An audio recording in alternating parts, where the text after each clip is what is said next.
وہ جو بھگوان ہوا میں معلق ہوتے ہیں نا، نہ ادھر سے رسی نہ ادھر سے رسی، لیکن ہوا میں ہے تو عجوبہ نا. تو پنڈت لوگوں نے بتایا گاؤں دیہاتوں کے لوگوں کو، دیکھو یہ بھگوان یہ ہماری حاجتیں پوری کرتا ہے، اس کے پاس اختیارات ہیں، اگر اختیارات نہ ہوتے تو رسی کے بغیر اوپر کیسے لٹکا ہوا ہوتا.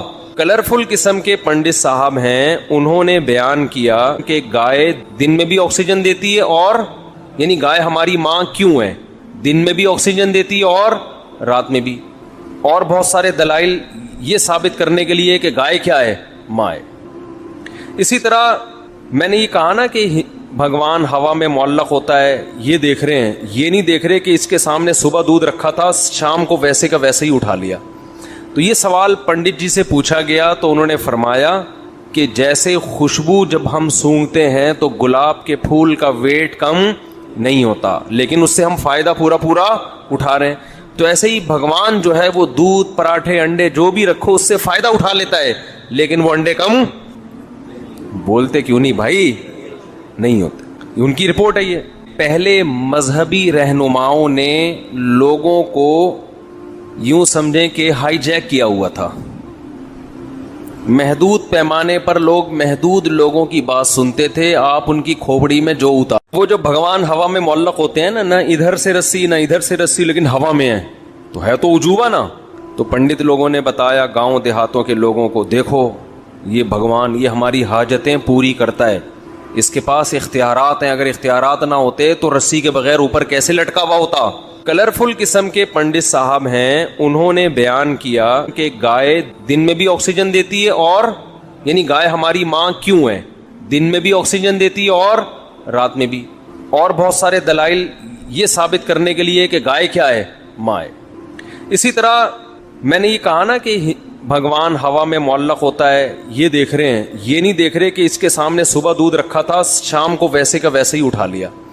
تو یہ سوال پنڈت جی سے پوچھا گیا تو انہوں نے فرمایا کہ جیسے خوشبو جب ہم سونگھتے ہیں تو گلاب کے پھول کا ویٹ کم نہیں ہوتا، لیکن اس سے ہم فائدہ پورا اٹھا رہے ہیں، تو ایسے ہی بھگوان جو ہے وہ دودھ پراٹھے انڈے جو بھی رکھو اس سے فائدہ اٹھا لیتا ہے، لیکن وہ انڈے کم بولتے کیوں نہیں بھائی، نہیں ہوتے.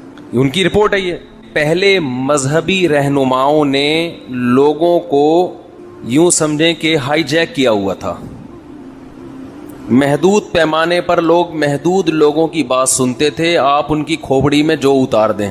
لوگ سمجھتے تھے یہی ہے سب کچھ. ہندوؤں نے جو پنڈت لوگ ہیں، ہندوؤں کے جو رہبر ہیں، رہنما ہیں، انہوں نے اپنی عوام کو کچھ چیزیں سکھائی ہوئی تھیں، کچھ کرتب دکھائے ہوئے تھے کہ بھئی دیکھو مندر میں یہ جو بھگوان ہے یہ ہوا میں لٹکا ہوا ہے، نہ ادھر رسی لگی ہوئی نہ ادھر رسی لگی ہوئی نہ اوپر رسی. اب جو سادہ گاؤں دیہاتوں کے لوگ وہ مندروں میں جا کے دیکھتے، یار اس بھگوان کو دیکھو، نہ سیڑھیاں ہیں بھائی. وہ جو بھگوان ہوا میں معلق ہوتے ہیں نا، نہ ادھر سے رسی نہ ادھر سے رسی، لیکن ہوا میں ہے تو عجوبہ نا. تو پنڈت لوگوں نے بتایا گاؤں دیہاتوں کے لوگوں کو، دیکھو یہ بھگوان یہ ہماری حاجتیں پوری کرتا ہے، اس کے پاس اختیارات ہیں، اگر اختیارات نہ ہوتے تو رسی کے بغیر اوپر کیسے لٹکا ہوا ہوتا. اب انسانی عقل جب ماری جاتی ہے نا تو بس پھر اس کی کوئی بریکیں نہیں ہیں.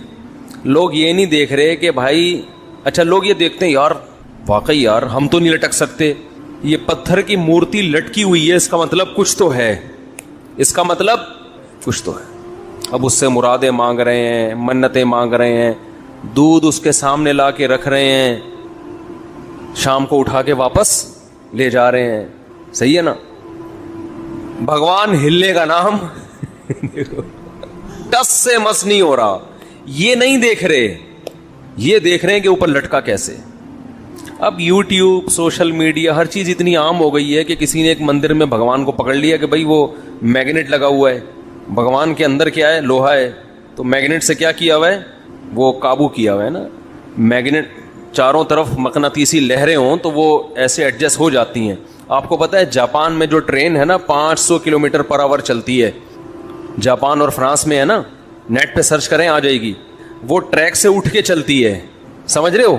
تو جاپانی بھی یہ دعویٰ کر سکتے تھے کہ ہماری ٹرینیں بھگوان ہیں، کیونکہ وہ ٹریک پر پٹری پر نہیں ہے، پٹری سے اوپر ہے. اب سوال پیدا تھا اوپر نہ رسی ہے اور نیچے ٹریک بھی سے بھی اٹھی ہوئی ہیں, تو کون سی طاقت نے اٹھایا ہوا ہے؟ او بھائی کسی طاقت نے نہیں, یہ مقناطیسی لہریں یہ جیسے کھینچتی ہیں ایسے ہی دھکا بھی دیتی ہیں. یہ ہم تو بچپن میں مقناطیس سے بہت کھیلتے تھے, الٹا کر کے لگاؤ تو مقناطیس بھاگے گا, سیدھا کر کے لگاؤ تو چپکے گا. تو یہ اب یہ ٹرک مندر میں کسی نے کی ہوئی ہو, اب ایک بھی ایسی ٹرک آ جائے گی تو لوگ کیا کہیں گے؟ بھگوان کا سارا فلسفہ عبادت کا فنش, ختم. میں جو روحانی ٹوپی ڈراموں کے بہت خلاف ہوں نا, عامل کا لفظ میں روحانیوں کے لیے بولتا ہی نہیں, یا عامل کا لفظ ہی مجھے برا لگتا ہے. ٹوپی ڈرامہ ہی صحیح ہے ان کے لیے. روحانی ٹوپی ڈرامے ایک کام پتہ ہے کیا کرتے ہیں؟ آپ کو جادو ٹونے کے بہانے کہ فلاں نے جادو کیا ہوا ہے, انڈے میں سے سوئیاں نکال کے دکھائیں گے آپ کو. یہ بہت کرتے ہیں, یوٹیوب پہ یہ بھی پکڑا گیا ہے کہ یہ کیسے کرتے ہیں. آپ سرچ کریں گے, پہلے بہت مفتیوں نے الو بنائے ہیں لوگوں کو, جو اپنے نام کے ساتھ کیا لگاتے تھے؟ مفتی. روحانیت کے نام پہ بڑے بڑے اداروں کے بڑے بڑے بزرگوں کے خلیفاؤں نے یہ جو سوئیوں والا سیٹ اپ ہے نا, اس کے نام پہ لوگوں کو کیا بنایا ہے؟ الو. الو کا ترجمہ آپ ڈکشنری میں جا کے دیکھ لیں. اگر آپ کو وہ جیسے ایک آدمی نے 1 سال بعد کیس کیا عدالت میں کہ اس نے مجھے گینڈا کہا ہے, ایک بندے پہ کیس کیا کہ اس نے مجھے کیا کہا ہے؟ گینڈا. عدالت نے کہا کب کہا تھا؟ اس نے کہا 1 سال پہلے. اس نے کہا کیس آج کیوں کر رہے ہو؟ بھائی کہہ رہے گینڈا میں نے آج ہی دیکھا ہے, مجھے کیا پتا تھا ایسا گینڈا ہوتا. تو اس لیے ڈکشنری میں آپ الو کا لفظ سرچ کریں, پھر آپ کو پتا چلے گا. الو دیکھ کے اندازہ ہوگا کہ روحانی علاج والے آپ کو یہ بنا رہے ہیں, پھر آپ کو ان پہ کیا آئے گا؟ غصہ آئے گا, ورنہ نہیں آئے گا. تو یہ انڈے سے سوئیاں نکالنا, پتلے پہ سوئیاں نکالنا, یہ بڑی ٹرک ہوتی ہے ہاتھوں کی, یہ سب کرتے ہیں. آج یوٹیوب پہ دیکھ لیں, پڑا ہوا ہے. تو اب کیا ہے, کیونکہ اللہ نے دین کو دنیا میں غالب کرنا ہے نا, تو اب دیکھو ضرورت ایجاد کی ماں ہے. جس چیز کی ضرورت ہوتی ہے اللہ اس چیز کو پیدا کرتے ہیں. آج اگر یہ زمین کی رگوں میں پیٹرول دریافت نہ ہوتا تو انسان زندہ رہ سکتا؟ گدے گھوڑوں پہ اگر تجارت ہوتی تو کراچی کو فار ایگزامپل پتہ نہیں کتنے 1000 ٹن گندم چاہیے ہوتی, تو چائنا سے گدھے سوار ہوتے گندم لانے کے لیے. بتاؤ, پہلے تو ایسا ہی ہوتا تھا نا, بھائی شہر میں گندم ختم ہے تو وہاں سے اتنے گدھے تاجر لوگ منگوا رہے ہیں. تو اتنے گدھے ہوتے کہ گندم سے زیادہ گدھوں کی ویلیو بڑھ جاتی. گندم کے سے زیادہ کس کی ویلیو ہوتی؟ گدھوں کی. سارے گدھے لاتا. اللہ نے نظام بنایا ایک, جیسے جیسے آبادی بڑھ رہی ہے چیزیں مشکل کے بجائے اور آسان ہو رہی ہیں. حالانکہ ہونی چاہیے مشکل, لیکن ہو کیا رہی ہیں؟ آسان. پہلے تجارت مشکل, اب آسان. پہلے خوراک کا حصول مشکل, اب آسان. حالانکہ آبادی کیا ہو رہی ہے؟ بڑھ رہی. تو اللہ کا نظام ہے. تو اسی طرح پہلے آپس میں جو کمیونیکیشن کا سسٹم تھا مشکل, آبادی بڑھنے سے یہ کیا ہو گیا؟ آسان. پہلے دین کی بات دوسروں تک پہنچانا بولو مشکل, اب آسان. اب دیکھو میں اس کی ایک مثال دیتا ہوں. میں نے یہاں ایک بیان کیا تھا کہ ایک ہندو پنڈت صاحب ہیں, نیلے پیلے ہو کے آتے ہیں وہ اکثر, ان کا مذہب ہے, یہاں نیلے کچھ, یہاں کلر کچھ مختلف. ہمارے یہاں مولانا تو سیدھے سادے ہوتے ہیں نا, کوئی کلر نہیں ہوتا ان کے, ٹھیک ہے نا, جیسے ہیں ویسے ہی آ کے بیٹھ گئے. لیکن ہندوؤں میں کے جو مولانا ٹائپ کے لوگ ہوتے ہیں وہ کلرفل ہوتے ہیں, اس میں ان کا کوئی مذہب ہوگا, ہم کسی کا کی توہین نہیں کر رہے. تو مختلف قسم کے, یہاں سے کلر کچھ اور ہے, یہ والا پوز, یہ والے سائڈ پہ کچھ اور کلر ہے. کلرفل قسم کے پنڈت صاحب ہیں, انہوں نے بیان کیا, میں نے فیس بک پہ سنا ان کا بیان کہ گائے دن میں بھی آکسیجن لیتی ہے اور رات میں بھی, دن میں بھی آکسیجن دیتی ہے, اور یعنی گائے ہماری ماں کیوں ہے, دن میں بھی آکسیجن دیتی ہے اور رات میں بھی. اور بہت سارے دلائل یہ ثابت کرنے کے لیے کہ گائے کیا ہے؟ ماں ہے. اسی طرح میں نے یہ کہا نا کہ بھگوان ہوا میں معلق ہوتا ہے, یہ دیکھ رہے ہیں, یہ نہیں دیکھ رہے کہ اس کے سامنے صبح دودھ رکھا تھا, شام کو ویسے کا ویسے ہی اٹھا لیا. تو یہ سوال پنڈت جی سے پوچھا گیا تو انہوں نے فرمایا کہ جیسے خوشبو جب ہم سونگھتے ہیں تو گلاب کے پھول کا ویٹ کم نہیں ہوتا, لیکن اس سے ہم فائدہ پورا اٹھا رہے ہیں. تو ایسے ہی بھگوان جو ہے وہ دودھ, پراٹھے, انڈے جو بھی رکھو اس سے فائدہ اٹھا لیتا ہے, لیکن وہ انڈے کم بولتے کیوں نہیں بھائی؟ نہیں ہوتے. یہ رپورٹ ہے, ان کی رپورٹ ہے یہ. تو اس پر میں نے بھی اپنا تجزیہ کیا. بھائی جیسے وہ تجزیہ کر سکتے ہیں ہم بھی کر سکتے ہیں نا.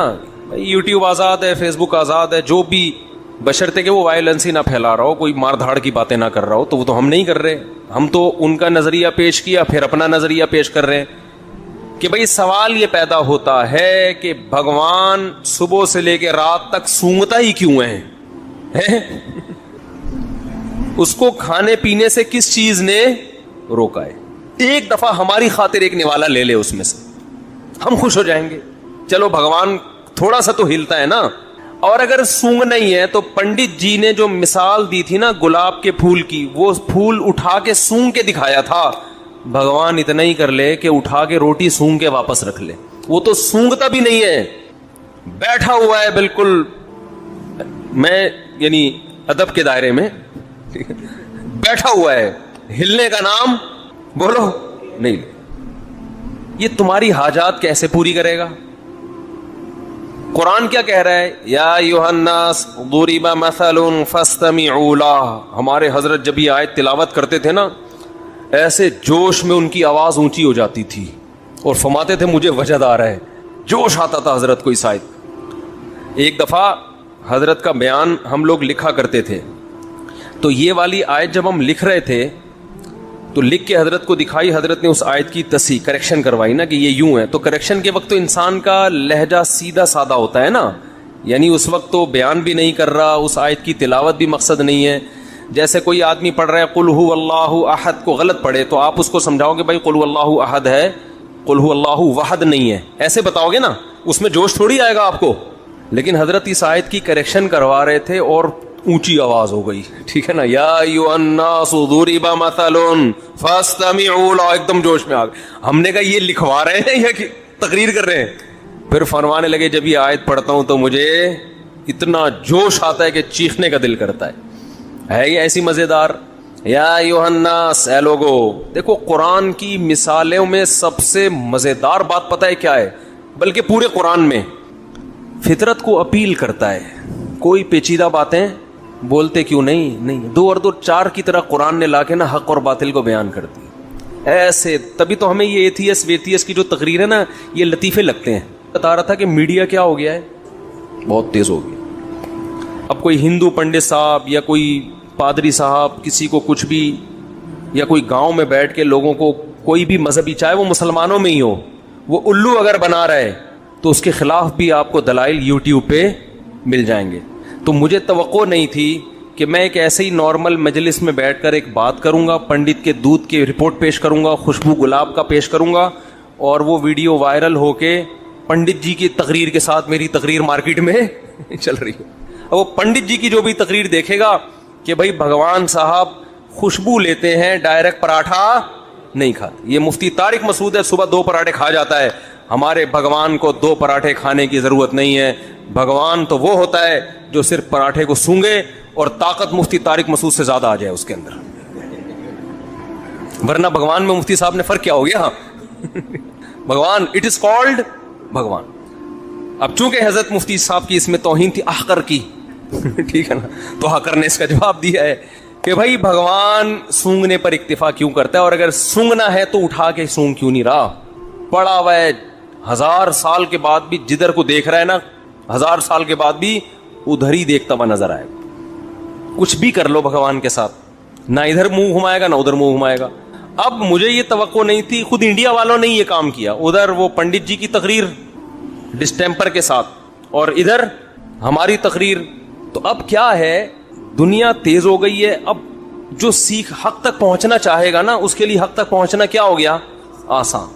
اس لیے جتنے بھی دیگر مذاہب کے لوگ ہیں, چاہے ان کا تعلق عیسائیت سے ہو, یہودیت سے ہو, ہندوازم سے ہو یا سکھ مذہب سے ہو, جس مذہب سے بھی جس کا تعلق ہے, لوگ یہ بات محسوس کر رہے ہیں کہ ہمارے مذہب میں جان بولو نہیں ہے, دم نہیں ہے. نظریات ایسے ہیں جن کے پیچھے کوئی بیس نہیں ہے, کوئی دلیل نہیں ہے. اور قرآن کی میں مثال دے رہا تھا. قرآن جو ہمارے حضرت جس آیت پہ جوش کھاتے تھے نا, کہ وہ جو ہندو کہہ رہے ہیں نا کہ یہ پراٹھا رکھا ہوتا ہے, یہ سونگتے ہیں, کھاتے نہیں ہیں, فائدہ اٹھا لیتے ہیں بس. تو قرآن کیا کہتا ہے, یا ایھا الناس ضرب مثل فاستمعوا لہ, اے لوگو, اس مسلمانوں کو خطاب نہیں کیا, اے انسانوں، اس میں ہندو بھی ہیں، سکھ بھی ہیں، بدھسٹ بھی ہیں، سب ہیں. اے انسانوں، ضُرِبَ مَثَلٌ، ایک مثال بیان کی جا رہی ہے، فَاسْتَمِعُوا لَهُ، اس کو غور سے سنو، اسے غور سے سنو. اب قرآن کے اس اسٹائل سے، اس انداز سے لگتا ہے کہ بہت ہی کوئی پیچیدہ مثال ہوگی، ہے بھائی؟ ایسا ہی لگتا ہے نا، اتنی پیچیدہ مثال ہوگی جو کھوپڑی میں آئے گی نہیں. تبھی قرآن کیا کہہ رہے ہیں، یعنی ڈائریکٹ مثال بیان کر دیتا نا. بھائی ہم جب کسی کو کوئی بات سمجھا رہے ہوتے ہیں تو تمہید باندھنے کی ہمیں ضرورت نہیں ہوتی، ہم ڈائریکٹ مثال پہ آ جاتے ہیں، فار ایگزامپل کہہ دیتے ہیں نا. لیکن جب مثال پیچیدہ ہو، مشکل ہو، تو پھر ہم پہلے ایک تمہید قائم کرتے ہیں. ارے بھائی ذرا رکو، میں تمہیں ایک مثال سے بات سمجھاتا ہوں. یعنی مثال دینے سے پہلے یہ جملہ لے کر آئیں گے تاکہ اس کے کان کھڑے ہو جائیں. تو قرآن بھی کہتا ہے یا ایھا الناس، اے لوگو، ضُرِبَ مثل، ایک مثال بیان کی جا رہی ہے. قرآن یہ نہیں کہہ رہا میں بیان کر رہا ہوں. کیوں؟ اس لیے کہ یہ لوگ قرآن کو مانتے نہیں، اللہ کو مانتے نہیں. یہ جب اللہ کا نام آ جائے گا نا بیچ میں کہ میں کر رہا ہوں، تو کہیں گے بھائی اللہ کر رہا ہے، ہم نہیں مانتے اللہ کو. اللہ کہہ رہے چھوڑو کون بیان کر رہا ہے، مثال کو فوکس کرو، مثال ہے کیا، سمجھ رہے ہیں؟ قرآن کہہ رہے اس کو چھوڑو، بیان کون کر رہا ہے. ضربت مثلا نہیں ہے، ضُرِبَ مثل پیسو وائس ہے، فعل مجہول ہے. ایک مثال بیان کی جا رہی ہے، چھوڑو کون بیان کر رہا ہے، اس کو مت دیکھو، کیونکہ تمہیں تو ہم سے چڑ ہے، اللہ کر رہا ہے، نبی کر رہے ہیں، تم بولا یار یہ نہیں، ہم نے چھوڑو اس کو، اس مثال کا جواب لے کر آؤ بس. مثل فاستمعوا لا، اسے غور سے سنو. ان الذین تدعون من دون اللہ، جن کو تم اللہ کے سوا پکارتے ہو، مندروں میں بیٹھے ہوئے ہو جن کے سامنے ہاتھ جوڑ کے، لن یخلقوا ذبابا، یہ سنگ دل محبوب قدموں میں لانا، یہی کام کر رہے ہوتے ہیں نا ہندو لوگ مندروں میں جا کے. آج کل تو دنیا میں اور کوئی غم ہے ہی نہیں، بس یہی دنیا میں سب سے بڑا غم رہ گیا. روٹی روزی سنگ دل محبوب، نرم دل تو کسی کا محبوب ہے ہی نہیں، سارے سنگ دل ہی ہیں. تو سنگ دل محبوب قدموں میں لانا، روٹی دلا دینا. اللہ فرماتے ہیں لن یخلقوا ذبابا، کہ یہ ہرگز ایک مکھی بھی پیدا نہیں کر سکتے. ایک مکھی پیدا کرنے پر بھی یہ قادر نہیں ہے.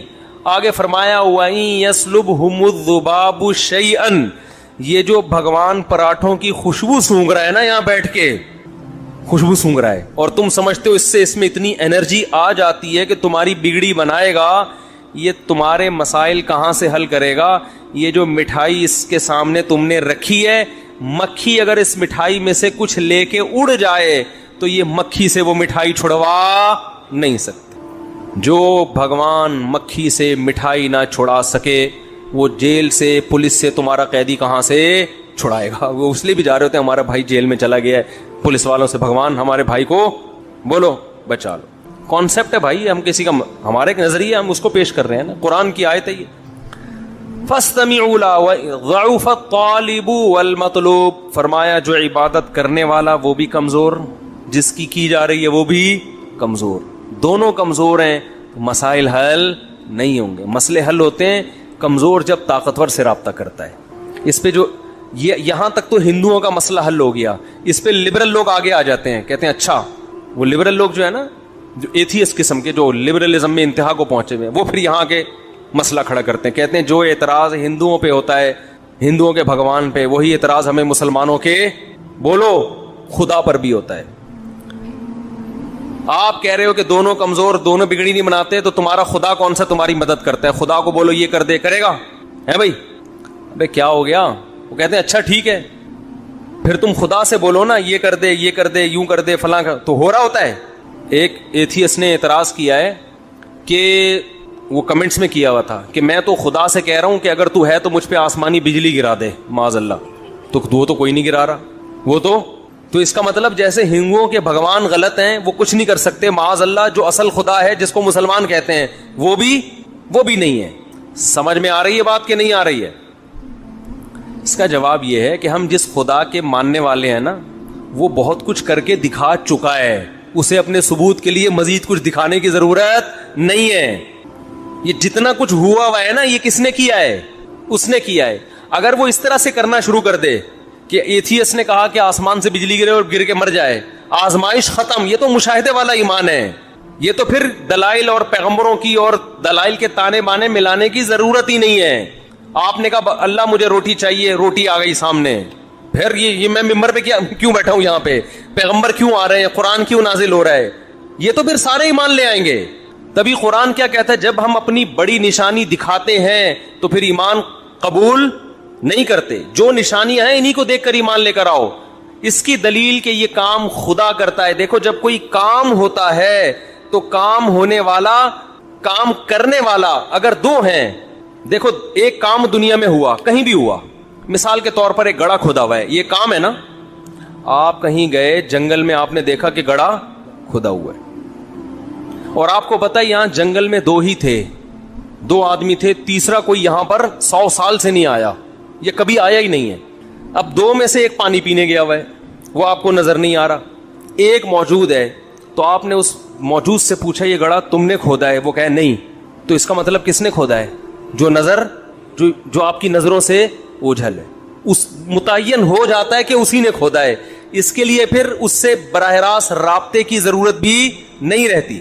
ایتھیس کیا کہتے ہیں کہ چونکہ اب دیکھو دنیا میں بہت گڑھے کھدنے سے زیادہ عجیب عجیب کام ہو رہے. پوری زمین بن گئی، پورا سورج بن گیا اتنا بڑا، پورا انسان بن کے ماں کے پیٹ سے باہر آ گیا، ماں کی چھاتیوں میں دودھ پیدا ہو گیا اور بچہ ماں کی چھاتیوں سے لپک کے دودھ پی رہا ہے. تو ہمیں اپنے جو خدا ہے نا اس کے کہ وہ کارساز ہے، وہ کام بناتا ہے، اس کے لیے اس کے مزید کاموں کے ثبوت کی ضرورت نہیں ہے. اتنے کام اس نے کر کے دکھا دیے ہیں کہ وہ تبھی قرآن اپنے کام جو اللہ نے کیے ہیں نا انہیں نشانیوں کے طور پہ دکھاتا ہے. ان فی خلق السماوات والارض واختلاف اللیل والنہار لآیات لأولی الالباب. اگر کوئی ہندو ہم سے پوچھے کہ ہمارا بھگوان کچھ نہیں کر پاتا، تمہارا کیا کرتا ہے؟ ہم کہیں گے جو کچھ کیا ہے کس نے کیا ہے؟ ہمارے والے نے کیا ہے، کیونکہ ہم نے تو نہیں کیا اور دوسری کوئی مخلوق ہے بھی نہیں جو کرنے والی. تو کس پر کون کر رہا ہے پھر؟ وہ خدا ہے جو ہمیں نظر نہیں آتا، جس نے کتابیں نازل کی، جس نے پیغمبروں کو بھیج کے اپنا تعارف کروایا. وہ اتنا کچھ کر چکا ہے. اس نے مور بنایا، اس نے خربوزے بنائے، اس نے انسانوں کو بنایا. آنکھ الم نجعل لہ عینین. قرآن کہہ رہا ہے کہ ہندو تم سے پوچھے کہ تمہارے بھگوان نے کیا کیا تو اس کو بولو الم. توبہ اور استغفار میں کیا فرق ہے؟ توبہ اور استغفار میں کیا فرق ہے؟ تفصیل سے آگاہ فرمائے. نیز یہ کہ صرف زبانی استغفار پڑھنے کا فائدہ ہے یا نہیں؟ سیف اللہ کوہاٹ سے. دیکھیں استغفار کا مطلب ہے مغفرت طلب کرنا. تو جب بھی کوئی شخص اللہ سے معافی مانگتا ہے کہ اللہ میرے اس جرم کو معاف کر دے تو اس کو استغفار کہا جائے گا. اور توبہ ایک شرعی حکم ہے، جب تک اور اس کے کچھ ارکان ہیں، جب تک وہ پورے نہیں ہوں گے تو اس عمل کو توبہ نہیں کہا جائے گا. توبہ کا مطلب ہوتا ہے جس 3 کام اگر آپ کر لیں تو وہ تینوں کاموں کا مجموعہ توبہ کہلاتا ہے. سب سے پہلے جس گناہ سے آپ توبہ کر رہے ہیں اس گناہ کو چھوڑ دیں آپ. نمبر 2 کہ آپ کو جو ماضی میں آپ گناہ کر چکے ہیں اس پر آپ کو ندامت ہو کہ کاش میں یہ گناہ نہ کرتا. اور تیسری شرط اس میں یہ ہے کہ آئندہ عزم کریں کہ یہ گناہ آپ نہیں کریں گے، یہ اللہ سے ایگریمنٹ کریں، معاہدہ کریں دل سے کہ میں یہ گناہ آئندہ نہیں کروں گا. تو جب یہ 3 ارکان پائے جائیں گے تو اس عمل کو توبہ کہا جائے گا، جو ایک شرعی حکم ہے. اور اس پر اللہ کا وعدہ ہے کہ میں اس گناہ کو معاف کروں گا، چاہے ہزاروں مرتبہ کیا ہو وہ گناہ. لیکن جو بھی شخص بھی توبہ کرے گا، ماضی پر ندامت فی الحال اس کو چھوڑ دے، آئندہ نہ کرنے کا عزم کرے، تو یہ عمل توبہ کہلاتا ہے. جب توبہ کرے گا تو استغفار کا سادہ مطلب ہے کہ اللہ سے معافی مانگنا. تو ظاہر ہے جب استغفار گویا توبہ کا جو ہے ایک حصہ ہے کہ 3 شرطیں تھی نا کہ آئندہ نہ کرے اور ماضی پر اس کو ندامت ہو اور اس وقت اس گناہ کو چھوڑ دے. تو ان 3 ارکان کے ساتھ جب وہ اللہ سے معافی مانگے گا تو اس معافی مانگنے کے عمل کو استغفار کہا جاتا ہے. تو اس سے پتہ چلتا ہے کہ استغفار حقیقی معنی میں جب مؤثر ہے جب اس کے ساتھ توبہ بھی ہو. تو استغفار زبان کا ایک عمل ہے کہ اللہ سے معافی طلب کرنا، جبکہ توبہ صرف زبان کا عمل نہیں ہے بلکہ آپ کی باڈی کا ایک عمل ہے اور آپ کی سوچ کا ایک عمل ہے. سوچ کیا ہے کہ ماضی میں آپ کو ندامت ہو کہ کاش میں یہ نہ کرتا، یہ آپ دماغ سے سوچ رہے، اس وقت اس کام کو چھوڑ دے. یہ آپ کے جسم کا ایک عمل ہے. اور آئندہ نہ کرنے کا اللہ سے ایگریمنٹ کریں تو یہ ایگریمنٹ زبان سے بھی ہے اور دل سے بھی ہے. تو یہ، اور جبکہ استغفار زبان کا ایک عمل ہے، معافی مانگنا، کسی سے ایکسکیوز کر لینا. جب ہم نارملی بھی لوگوں سے معافی مانگ رہے ہوتے ہیں نا، تو اس لیے استغفار اگر توبہ کے طریق پر ہوگا تو اس میں اللہ کا وعدہ ہے کہ میں معاف کروں گا، اور اگر توبہ کے طریق پر نہیں ہے تو پھر وہ ایک استغفار ہے. تو اللہ اگر کسی کو معاف کر دے تو اس کی مرضی ہے، معاف نہ کرے تو استغفار کا بہرحال پھر بھی فائدہ ہوتا ہے. کم از کم آپ ایک معذرت تو کر رہے ہیں نا اللہ تعالیٰ سے، ایک دعا تو مانگ رہے ہیں کہ اللہ میرے ان جرموں کو اور میرے ان گناہوں کو معاف کر دے. آگے اللہ فرماتے ہیں وَعَمِلَ عَمَلًا صَالِحًا، اور نیک عمل بھی شروع کر دے. یا ایک اشکال ہوگا کہ بھائی بعض دفعہ انسان توبہ کرتا ہے، جیسے کتنے مسلمان ہیں جو کہتے ہیں ہم نے توبہ کی پھر گناہ ہو گیا. اللہ تو شرط یہ لگا رہے ہیں کہ نیک عمل کرے، اس کے بعد پہلے توبہ کرے، ایمان لائے. ایمان تو مسلمان پہلے سے ہی لا چکا ہے، اس آزمائش سے تو اللہ نے مسلمان کو بچا لیا. لیکن آگے عملاً صالحاً بھی تو توبہ کی شرط ہے نا. تو یہ بات خوب سمجھ لیں، اگر کوئی شخص سچی توبہ کرتا ہے، قرآن کی دوسری آیتوں سے اور حدیث سے ہمیں پتہ چلتا ہے. کبھی ہم کہتے ہیں نا قرآن یفسر بعضہ بعضا، قرآن ہی اپنے بعض آیتوں کی تفسیر کرتا ہے، پھر نبی صلی اللہ علیہ وسلم قرآن کو ایکسپلین کرتے ہیں. تو ہمیں یہ پتہ چلتا ہے قرآن اور حدیث سے کہ اگر کوئی شخص سچی توبہ کرے اور آئندہ گناہ نہ کرنے کا عزم کرے، اور اس کے آثار سے بھی لگتا ہو کہ واقعی یہ گناہ سے آئندہ بچنا چاہتا ہے. جیسے ایک آدمی کو عادت پڑ گئی ہے کہ بھئی کوئی زنا کرنے کی، اب اس نے سچی توبہ کر لی، لیکن وہ توبہ کرنے کے بعد وہ انہی جگہوں پہ رہے جہاں اس کو زنا کی دوبارہ ترغیب مل رہی ہے، تو اس کا مطلب اس نے توبہ کی نہیں ہے. لیکن سچی توبہ کرنے کے بعد اس نے وہ تمام آثار اور وہ تمام باتیں جو اس کو زنا پہ ابھارتی وہ اس نے چھوڑ دی. تو یہ عمل یعنی عمل عملا صالحا کہلائے گا. یہ عمل اللہ کی نظر میں یعنی اللہ مان لیں گے کہ اس نے نیک اعمال شروع کر دیے. پھر اگر دوبارہ اس سے زنا ہو جاتا ہے تو پرانی توبہ اس کی باطل نہیں ہوگی. اور ہم یہ نہیں کہہ سکتے کہ قرآن نے تو کہا کہ جو نیک عمل بھی کرے، تو نیک عمل نہیں کیا، تو نے تو دوبارہ زنا کر لیا. تو حدیث سے ہمیں پتہ چلتا ہے، قرآن کی دیگر آیتوں سے بھی، اگر دوبارہ گناہ ہوتا ہے تو پھر دوبارہ توبہ کرے، لیکن توبہ پکی ہونی چاہیے. تو دوبارہ گناہ سے پہلی والی توبہ کلعدم نہیں ہو جاتی، اور دوبارہ سے زنا اس کے اعمال میں لکھا نہیں جائے گا، وہ سارے گناہ معاف ہو گئے تو دوبارہ سے. لیکن چونکہ جب کوئی سچی توبہ کرتا ہے تو عام طور پر عمل عملا صالحا، وہ نیک اعمال شروع کر دیتا ہے. تو عام طور پر ایسا ہی ہوتا ہے، وہ برائی سے بچنے کی توفیق اس کو مل جاتی ہے. بہت کم کیس ایسے ہوتے ہیں کہ پھر بار بار برائی ہو رہی ہو، لیکن اگر بار بار بھی ہو رہی ہے تو بار بار توبہ کی جائے گی. تو یہ نہیں کہا جائے گا کہ جی میں نے تو توبہ کی تھی، اب دوبارہ بار بار مجھ سے گناہ ہو رہا ہے تو اب تو میری توبہ قبول ہی نہیں ہے، لہذا گویا مجھے سرٹیفکیٹ مل گیا گناہ کرنے کا. تو یہ بالکل غلط ہے. حدیث میں آتا ہے کہ اللہ تعالیٰ کا ارشاد ہے، یا عبادی لو بلغت ذنوبک عنان السماء ثم استغفرونی لغفرت لکم ولا ابالی. تمہارے گناہ آسمان تک بھی پہنچ جائے، مغفرت طلب کرو گے میں معاف کر دوں گا. اور حدیث میں آتا ہے کہ یہ جو قرآن میں آتا ہے نا کہ جو گناہ کر کے توبہ کرتے ہیں وَلَمْ يُصِرُّوا عَلَى مَا فَعَلُوا، اور جو گناہ انہوں نے کیا پھر اس پر اصرار نہیں کرتے، قائم نہیں رہتے. تو حدیث میں آتا ہے مَا أَصَرَّ مَنِ اسْتَغْفَرَ مَا أَصَرَّ مَنِ اسْتَغْفَرَ وَإِنِ ارْتَكَبَ 70 مرة او كما قال صلی اللہ علیہ وسلم، کہ جو شخص گناہ کر کے پکی توبہ کر لے، آئندہ نہ کرنے کا عزم ہو، اگرچہ اس سے دوبارہ گناہ بھی ہو جائے تو وہ اصرار کرنے والوں میں نہیں ہے، اگرچہ بار بار توبہ ٹوٹ رہی ہو، لیکن کرنے میں انسان پورے اس کے پلان بنا کے کرے کہ آئندہ کیسے میں اس گناہ سے بچوں گا. پھر بھی شیطان گناہ کروا دیتا ہے تو مایوس نہ ہو، دوبارہ توبہ کرے اور اپنے آپ کو سزا بھی دے تاکہ یہ گناہ چھوٹے اس سے. یعنی گناہ چھوڑنے کے تمام اسباب اور وسائل اختیار کرے، پھر بھی ہو جائے تو مایوس نہ ہو، شرم کرے گناہ کرتے ہوئے، توبہ توڑتے ہوئے شرم کرے، توبہ کرتے ہوئے دوبارہ شرم نہ کرے. آگے اللہ کا ارشاد ہے فَأُولَٰئِكَ يُبَدِّلُ اللَّهُ سَيِّئَاتِهِمْ حَسَنَاتٍ، جو اس طرح سے توبہ کریں گے کہ ایمان لائیں، توبہ کریں، آئندہ نیک اعمال شروع کر دیں، تو یہ وہ لوگ ہیں جن کی برائیوں کو اللہ نیکیوں سے تبدیل کر دے گا.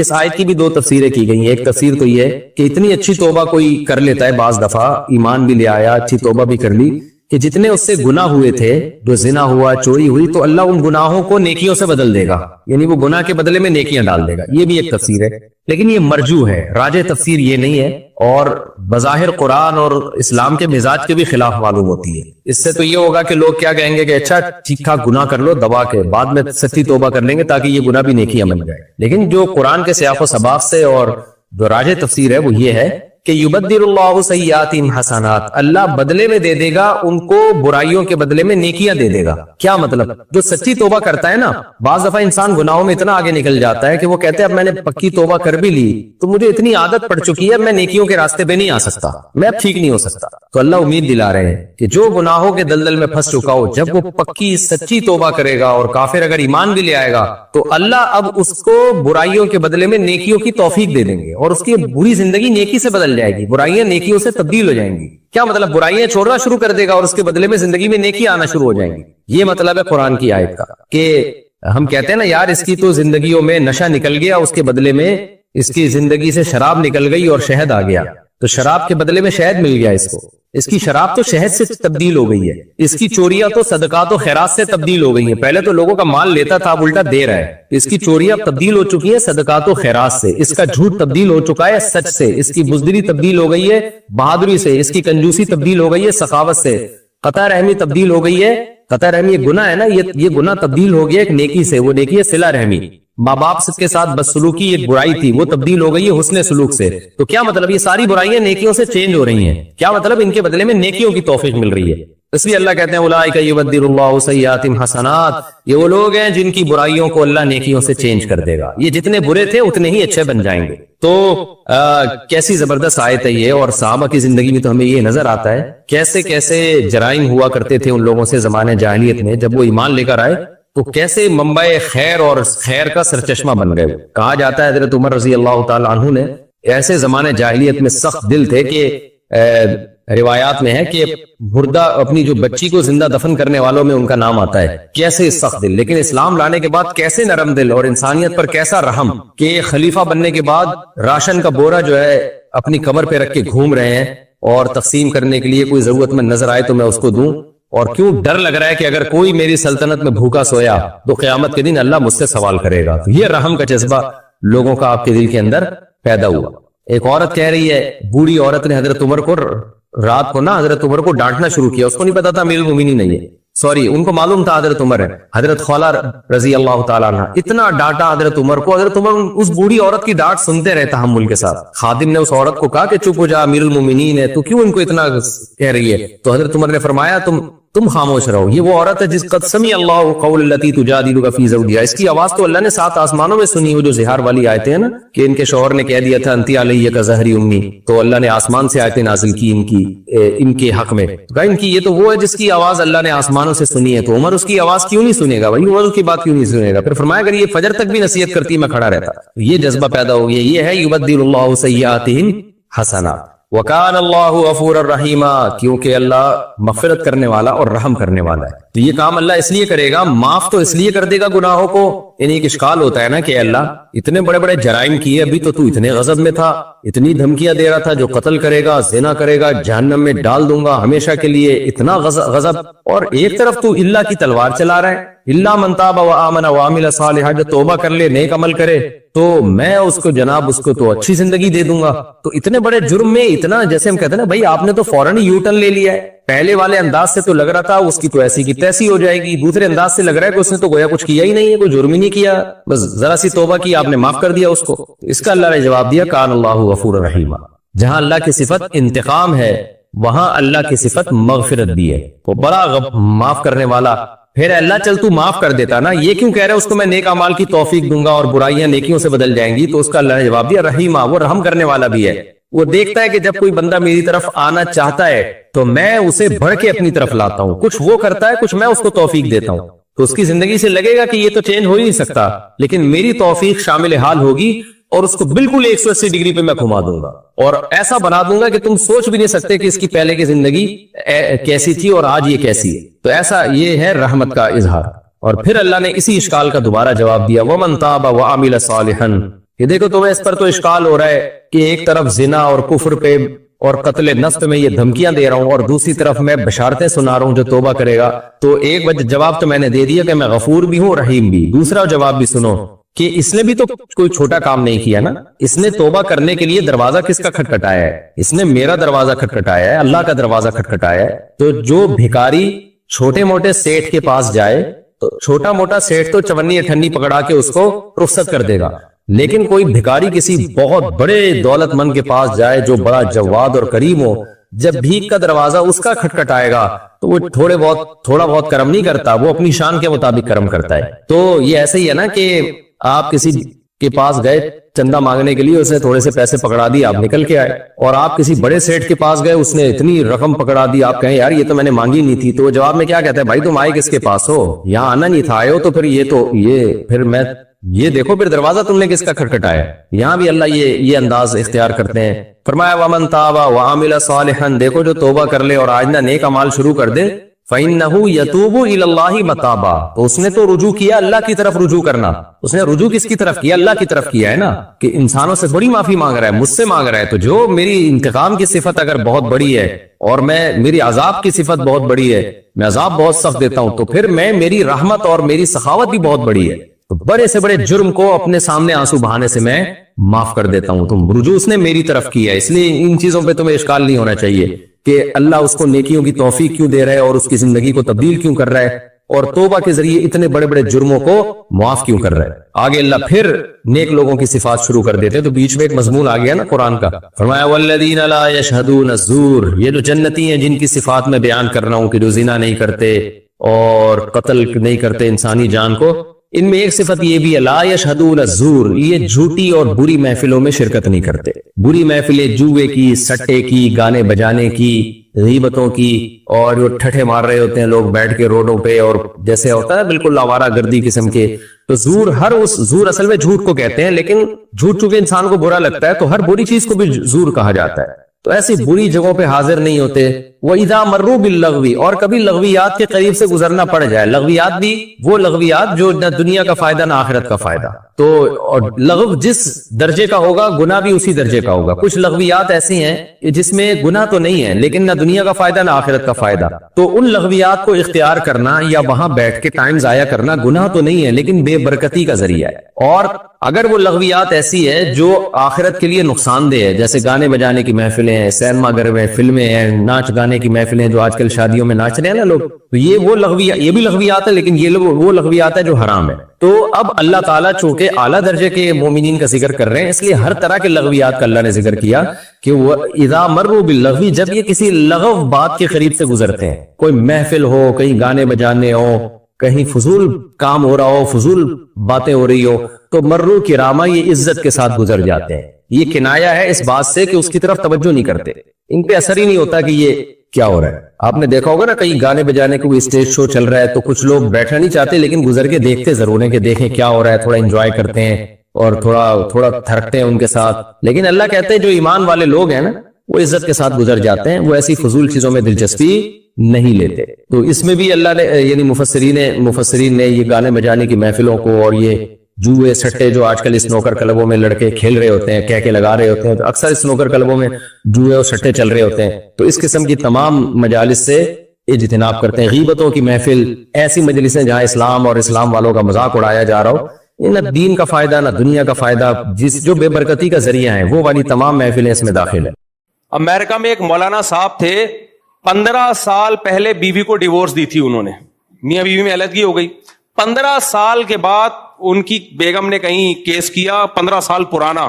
اب جو این جی اوز تھی نا جو مولویوں سے چڑتی ہیں, انہوں نے 15 سال پرانے کیس کو اٹھا کے ایسا چلایا ہے کہ یہ آدمی بیوی پہ ظلم کرتا تھا, یہ کرتا تھا, وہ کرتا تھا, اتنا ذلیل کیا بیچارے کو, اور یہ نہیں بتا رہی کہ بیوی کے ساتھ جس سے ڈیورس ہو گئی. تو یہ پروپیگنڈے کے ماسٹر ہوتے ہیں یہ لوگ, کچھ بھی کر سکتے ہیں, اور ان کا تیروں کا رخ سب سے زیادہ مولویوں کی طرف ہے, اور عام مولویوں کی طرف نہیں. جو نماز کی ترغیب دے گا اس کی طرف نہیں, زکوٰۃ کی ترغیب دینے والے کی سے ان کی کوئی دشمنی نہیں ہے, حج کی ترغیب دینے والے سے ان کی کوئی دشمنی نہیں ہے. ان کی دشمنی بندے سے ہے اور میرے جیسے مولویوں سے ہے, جو عورت کو کہہ رہے ہیں کہ شوہر کی سربراہی مانو, جو عورت کو کہہ رہے ہیں نسل بڑھانا تمہاری فطری اور مذہبی ذمہ داری ہے, گھر سنبھالنا تمہاری ذمہ داری ہے, عورت کے پاس ڈیورس کا حق نہیں ہے. یہ جو مولوی اس طرح کی باتیں کر رہا ہے نا, ان کی کیونکہ کروڑوں اربوں روپے خرچ کر رہے ہیں خاندانی نظام کو توڑنے پر, تو جو مولوی خاندانی نظام کو جوڑنے کی بات کرے گا آپ کیا سمجھتے ہو اس کو یہ چھوڑ دیں گے ایسے ہی؟ یہ تو اب تک اللہ نے بچایا ہوا ہے مجھے. کوئی ویک پوائنٹ ان کے ہاتھ میں آیا, انہوں نے رائی کا پہاڑ بنا کے پیش کرنا ہے, رائی کا پہاڑ بنا کے. سمجھ رہے ہو کہ نہیں سمجھ رہے؟ آپ نماز روزے کی ترغیب دیتے رہو, دینی چاہیے, علماء دیتے ہیں الحمدللہ, لیکن این جی اوز کو اس سے کوئی دشمنی بولو نہیں ہوگی, کوئی دشمنی نہیں ہے, کیونکہ ان کی توپوں کا جو رخ ہے نا وہ سارا رخ ہے ہمارے فیملی سسٹم کو ڈسٹرائے کر دو, تباہ کر دو. اور وہ کیسے ہوگا؟ عورت کو مرد کے مقابلے میں لا کے کھڑا کر دو, بس آزادی کی بات کرو, وہ بھی آزاد, فلاں بھی آزاد, بہو ساس سسر کی خدمت سے آزاد. اب دیکھو آج ایک اسکینڈل آیا ہے کہ ایک سسرال نے بہو پہ ظلم کیا, اب اس کو مار دیا, پتہ نہیں کیا کیا, تو اس پہ خاتون نے ری ایکشن ریکارڈ کروایا ہے, برقعے میں نقاب میں آ کے کہہ رہی ہیں جب ہماری سوسائٹی میں یہ سکھایا جائے گا کہ بہویں ساس سسر کی خدمت کریں اور ان پر لازم ہے تو یہی حشر ہوگا. او بھائی, ہماری سوسائٹی میں صدیوں سے بہویں ساس سسر کی خدمت کرتی ہیں, ایسے واقعات کروڑوں میں ایک ہوتے ہیں. اس ایک واقعے کی بیس پہ آپ نے کہہ دیا کہ بہو ساس سسر کی خدمت ہی نہ کرے. جب گھروں میں رہتے ہیں تو چھوٹوں پر بڑوں کی خدمت لازم ہے یا نہیں ہے؟ یہی تو ہماری سوسائٹی کی خوبصورتی ہے. آپ کی ماں کہہ رہی ہے بہو کو پانی لے کر آؤ, وہ نہیں لے کر آئے پانی, کیسے برداشت کر لو گے آپ؟ ہاں جہاں ظلم ہو رہا ہے, حد سے زیادہ کام لیا جا رہا ہے, وہ غلط ہے, اس کو تو سب 100 دفعہ غلط کہا جاتا ہے. ایک واقعہ ہوگا اس کو رائی کا پہاڑ بنا کے, بھائی ایسے واقعات بھی تو ہوتے ہیں نا کہ شوہر نے بیوی کے چہرے پہ تیزاب ڈال دیا, ہوتے ہیں کہ نہیں ہوتے؟ یہ ظلم ہوتا ہے. اب آپ کو اس سے پتا چلتا ہے کہ شوہر ہونا ہی نہیں چاہیے, بھائی صحیح نہیں پتا چلتا. آپ کا شوہر نہیں ہوگا تو آپ یہ نہیں سب کو شوہر لیس بنانے کی کوشش مت کرو. مرد عورتوں پہ ظلم کرتے ہیں, نہیں کرتے بھائی, 99% محبت کرتے ہیں, اور 99% عورتیں بھی اپنے ہسبینڈ سے محبت کرتی ہیں. 1% کی وجہ سے سب کو برباد مت کرو. ہر آدمی منجن بیچ رہا ہے جس کا جو تو میں آپ سے کہہ رہا تھا کہ NGOs یہ جو یا فیمنسٹ عورتیں ہیں, ان کو میرے بھائی آپ کے نماز روزے والے بیانات سے کوئی ایشو بولو نہیں. کروڑوں اربوں روپے خرچ ہو رہے ہیں میرے بھائی, کروڑوں اربوں روپے خرچ ہو رہے ہیں نسل روکنے پر, اور ان زیادہ تر یہ KPK میں خرچ ہو رہے ہیں. تبھی KPK میں تو میرا بیان ہی یہی ہوتا ہے, بیان ہی یہی. تو یہ میرے بہت بڑے دشمن ہیں, یہ کچھ بھی نکالیں گے, کچھ بھی نکالیں گے, یہ لطیفے بھی بنائیں گے, یہ ان کو کچھ مل نہیں رہا ابھی. اللہ نہ کرے میرا ذرا سا گھر میں اختلاف ہو جائے اور میڈیا پہ آ گیا تو پھر دیکھو یہ کیسے اچھالتے ہیں. ہر آدمی کا ہوتا ہے, ابھی تک ہے نہیں لیکن ہو سکتا ہے, اللہ بچائے, علیحدگی بھی ہو سکتی ہے, کوئی چانس نہیں ہے انشاءاللہ علیحدگی کا. ایک مثال دے رہا ہوں, فوراً انہوں نے میڈیا کی زینت بنانا ہے, فوراً میڈیا کی زینت بنانا ہے, تو یہ توپے لے کے کھڑے ہوئے میرے خلاف. کچھ ملے تو ہم تو ایک بات کے قائل ہے, ذاق طعم الایمان, ایمان کا ذائقہ وہ چکھے گا جو اللہ کو اللہ اور رسول کو رسول مان لے. ہم عورت سے کہتے ہیں پردہ کرو, کیوں؟ کس کا حکم ہے؟ اللہ کا. بس اللہ کے حکم کے آگے ختم. اب کوئی کتنی مرضی دلیلیں دیں ایکچولی کر کے حجاب ہے. اللہ نے عورت کو حکم دیا گھر سے باہر نکلے حجاب لے, ختم. دیا کہ نہیں دیا حکم؟ اللہ نے عورت کو حکم دیا دیور سے بھی, اب آپ لوگ کو تکلیف شروع, دیور سے کیا کرے؟ پردہ کرے, ختم.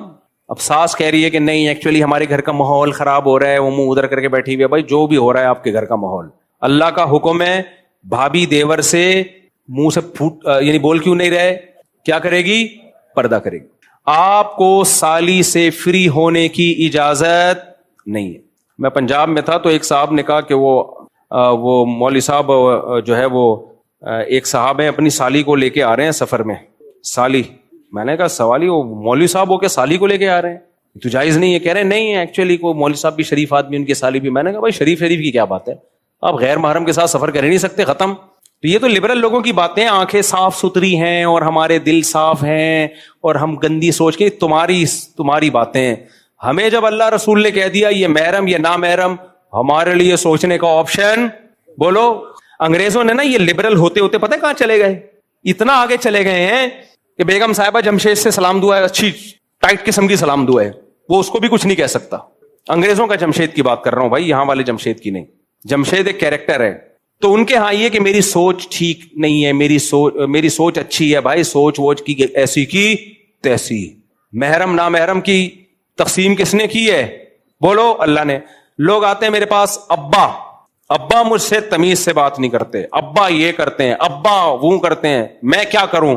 بھائی حسن سلوک کے علاوہ تمہارے پاس کوئی آپشن نہیں ہے. بھائی یہ کیا, بھائی یہ کہ چھوڑ دے. بھائی ہم ابا کی اطاعت کیوں کرتے ہیں؟ کس کا حکم ہے؟ اللہ کا.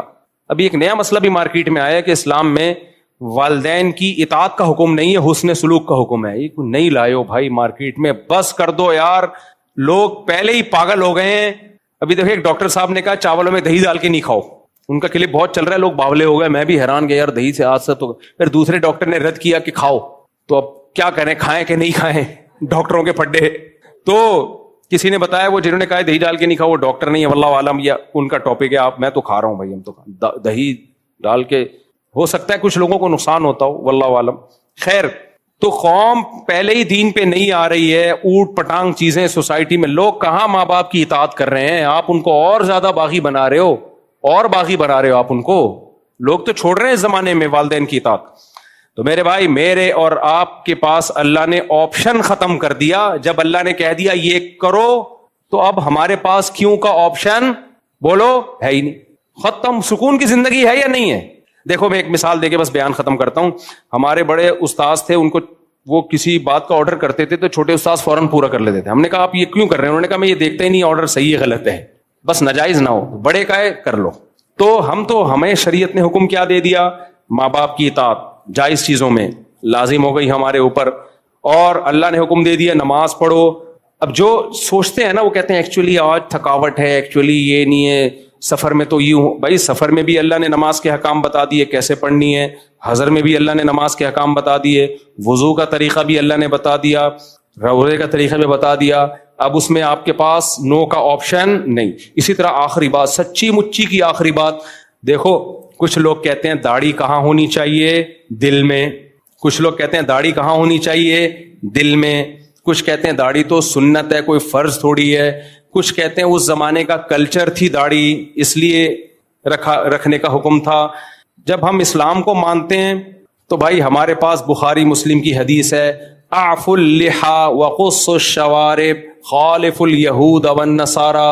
آپ صلی اللہ علیہ وسلم نے آرڈر دیا ہے داڑھی بڑھاؤ, مونچھیں گھٹاؤ, ختم. اب سوچنے کا آپشن ہے, بولتے کیوں نہیں چپ بیٹھے ہو, بھائی رکھنے پڑے, آپشنل ہے ہی نہیں. یار سکھوں سے عبرت حاصل کرو. اتنی شدید گرمی میں 12-13 گھنٹے اتنی موٹی موٹی پگڑیاں پہنتے ہیں, اتنے پورے بالوں کا گچھا بنا کے سر کے اندر رکھتے ہیں. بچوں کو بھی میں نے دیکھا, بغلوں کے بال بھی کہتے ہیں بڑے ہوتے ہیں, ان کے مذہب کا حصہ ہے, پوری زندگی نہیں کاٹتے.